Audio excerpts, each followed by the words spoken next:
Hello, everyone. Welcome to the Lost and Found podcast. This is your host, Amanda. So happy to be here, and happy 4th of July if you're in America and you celebrate Independence Day. My family and I, we certainly do. We're deeply rooted in fans and learning all about American history and celebrating that, the good, the bad, and the ugly. And we've always been very patriotic family. We've got a lot of 4th of July plans, mostly just fireworks and eating burgers and hot dogs.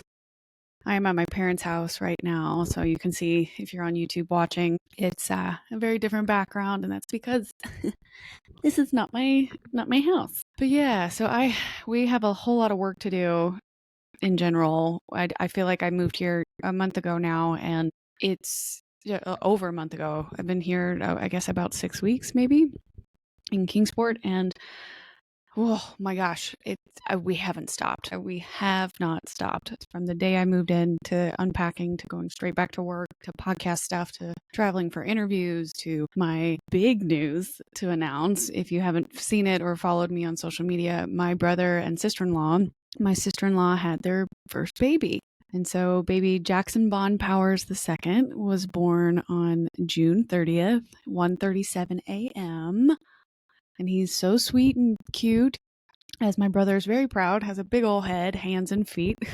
Truly, his little feet are quite long, and his toes too. But he's absolutely adorable. Born healthy, 7 pounds, 14 ounces, 19 inches long.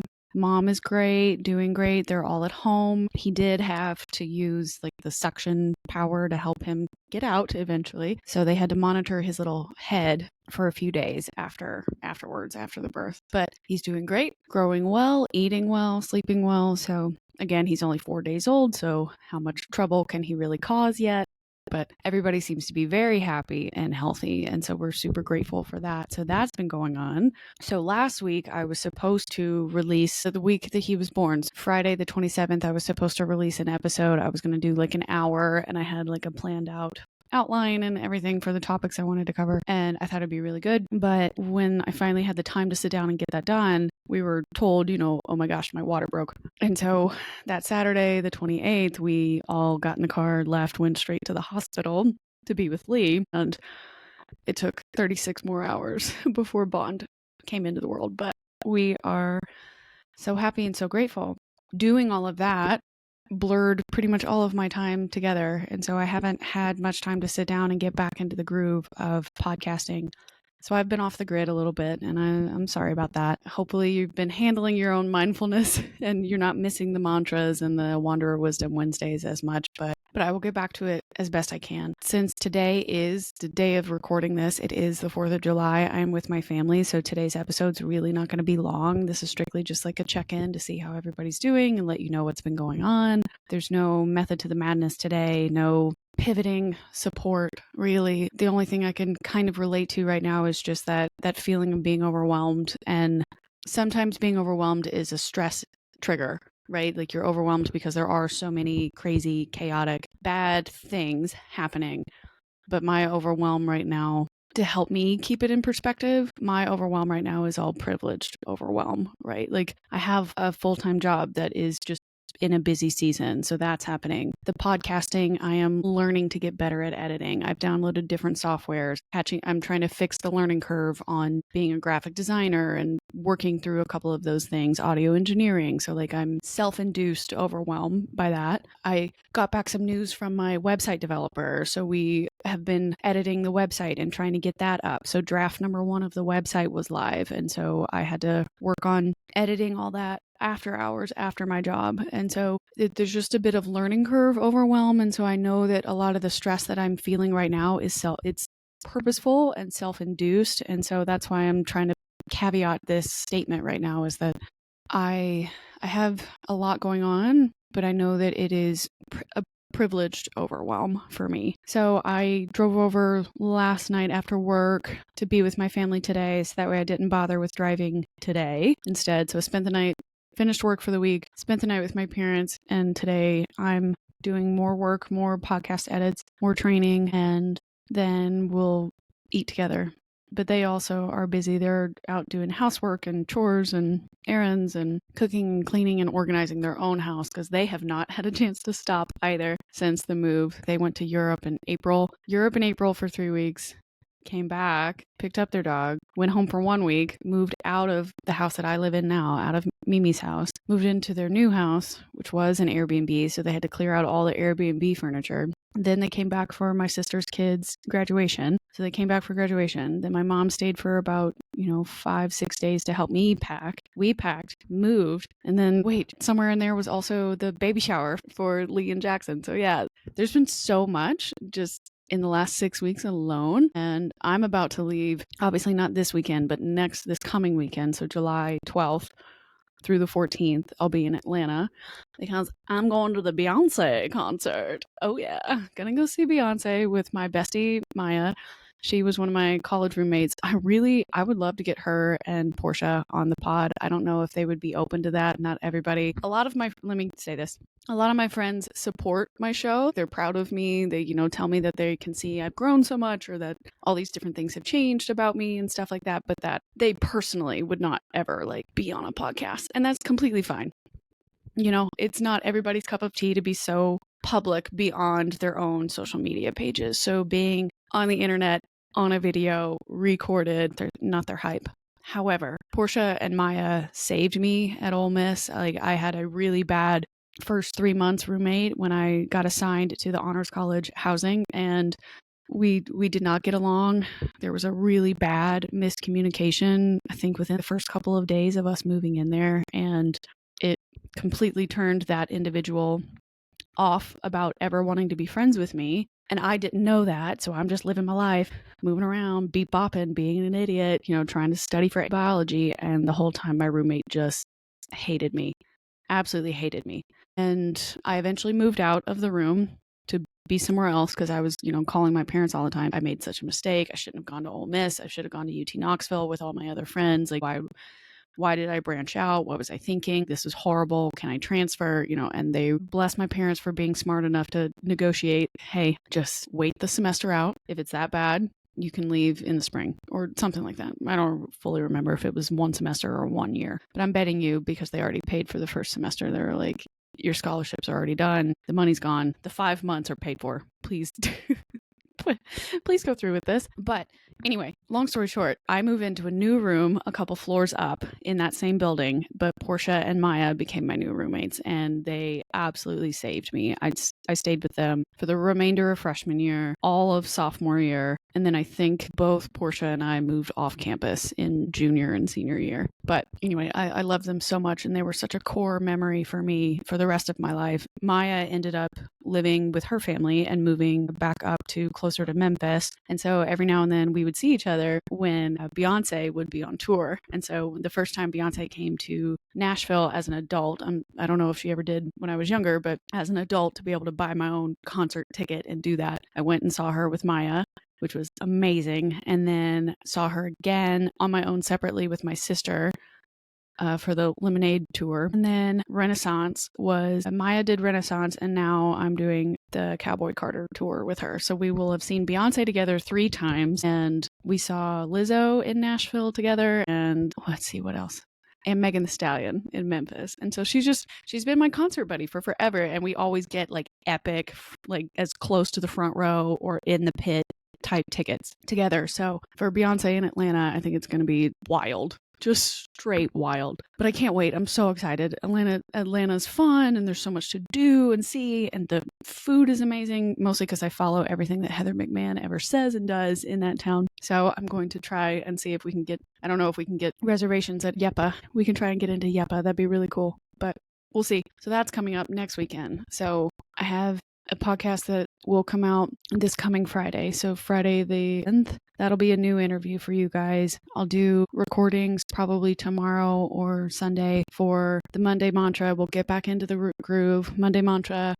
I have questions in my inbox for the Wanderer Wisdom episode, so that'll come out. And then, let's see, and then I'll leave for the concert, and then I'm going to be in Nashville for work and for podcast interviews at various times throughout that week. So we're trying to do some more in-person things. So you'll start to see less there will be less interviews that are virtual, not on purpose or anything like that, but just that I know that when you meet in person, the vibe is just, you can't replicate an in-person interview virtually sometimes unless you know that person really well already and you have a rapport built up. It's harder to, you can do virtually and eventually build a friendship, I think, or you can meet in person and you can actually assess each other and what's their handshake like, what's their energy like, what's their cadence and how they talk and their body language movements, and are they comfortable in their chair and all that kind of stuff. And like, it just, you can't replicate the banter that can come from a live episode. And the 2 episodes that I did in Nashville at the Lagos Creative before I moved, those have performed the best on YouTube as well. So it's the cost of the game right now. You want to play the game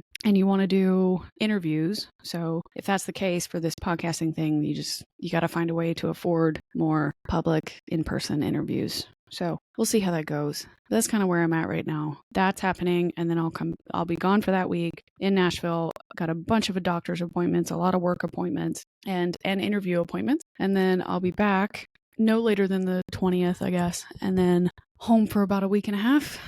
Go squeeze baby Bond a little bit, go see him, go see my sister-in-law, hang out and cook for them, clean for them, help them out a bit. And then my mom as well, she'll be there because she's a grandma now, so she's super excited. But do that, and then I'm leaving for the Bad Bunny concert, which if you are not a Lost and Found fan, go back to my January, I'm pretty sure it was January at some point, or possibly the very first episode in February, but I was live recording when Bad Bunny released his residency tickets for Puerto Rico. And originally, the way that they were advertised was that they were only going to be released for Puerto Ricans. And so if you lived in Puerto Rico, had an address there, could prove access, they would get priority access, which 100% should be done, makes sense, absolutely.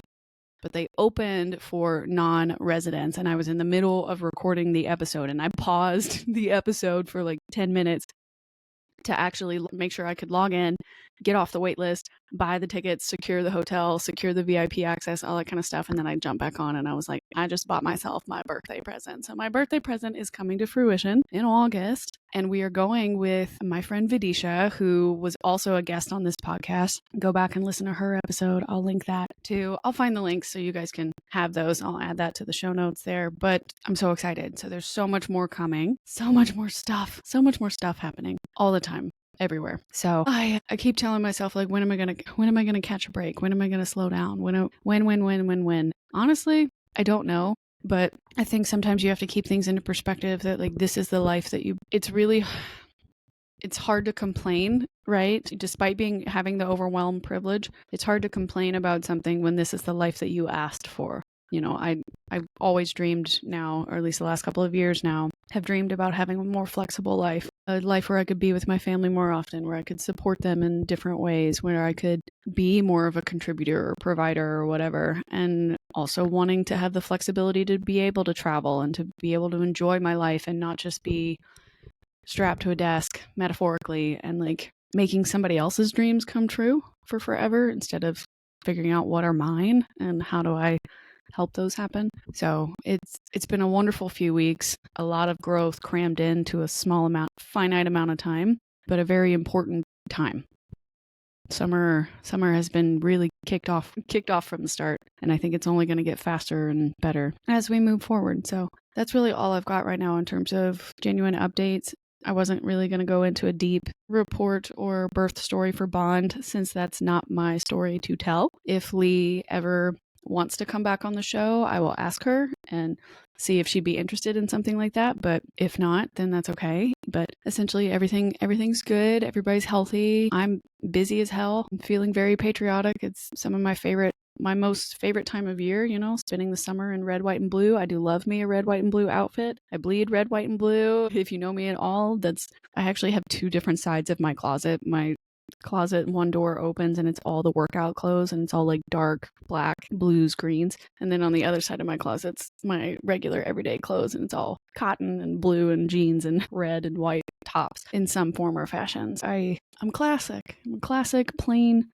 primary color girly. Anyway, But this has probably been the most random episode you'll ever listen to in the entire library of Amanda Powers edits, but that's really all I've got. I promise I haven't abandoned the show. Nothing's wrong. We haven't stopped. It's just things are on hold. And while I'm living in a life where everything's flexible and I'm in the overwhelmed privilege stage of my summer right now, some things have to be let go. And one of those things is making a perfect show. I'm never going to make a 100% perfect show, but I think I've proven to myself enough that I want this badly enough that I don't need to keep trying to prove it to myself that I'm going to let this go or that I'm going to fall behind or that I'm going to fail myself yet again by not giving it my all. And the truth is, I can give it my all in spurts right now. I can do little sprints.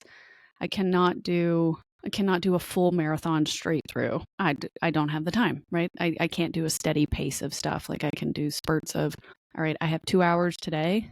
Let's edit something. I've got 3 hours here. Let me create something here. Like that's kind of how I have to spend my life right now. And so if I don't get 3 episodes out a week, am I going to die? No. Are you going to die as a listener, as a wanderer? No. You might, miss me a little bit, but that's okay. I'll always be back. I'm not going to abandon you. I promise, because there's nothing worse when you're feeling lost or like you haven't been able to pivot correctly and you want to look up to somebody else that's done it or somebody else that you admire or somebody else that's created a life that you want to create for yourself. When they disappear, it can suck. So I promise it's not a disappearing moment. It's just an overwhelmed moment. So we'll get back to it. We'll go back in a rhythm as soon as I can. I'm going to schedule everything else in. After August, there are no explicit trips. So we are just smooth sailing for now. But anyway, love you, mean it, guys. I'm going to go. Have a wonderful 4th of July. Have a wonderful Independence Day. Happy Independence Day. If you are not celebrating, that is also okay too. That is your right.